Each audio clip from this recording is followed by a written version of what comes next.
leadership in bringing the country's attention to what has been happening here at the border and the significant change that has already occurred under the short time that President Trump has been in office. Really what you're seeing here today and what you'll continue to see is a unified effort across President Trump's national security team, the Department of Homeland Security, towards our mission, which is to ensure a safe, free, and prosperous society for Americans.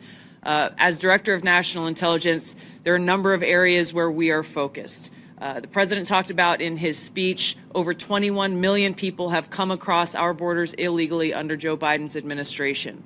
There are many of them that we don't know who they are. They have not been vetted. We don't know where they are. I'll give you one quick example of one of the problems that we are getting after.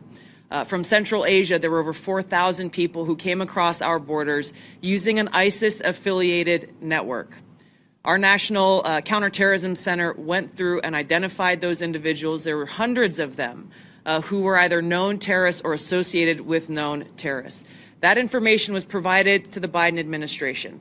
You may remember in some of the news, a little over 100 of those people were arrested in 2024. Of those who were arrested, only 8 were either deported or remained in custody. Only 8. The rest of them were released back into our country. Where are they? What are they doing? What may they be plotting? This is just the beginning. There are many, many areas that we need to stay very focused on, working with Department of Homeland Security, working with the FBI to ensure that we're keeping the American people safe. Our Counterterrorism Center is working on making sure that we have that single source for vetting so that we can figure out who is actually in our country and identify those who pose a threat and get them removed.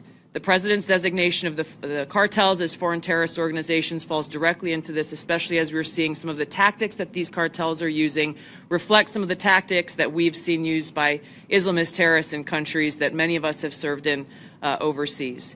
Our mission is very clear. Our objective is to keep the American people safe. I'm grateful to be a part of this team that President Trump has assembled to accomplish that mission.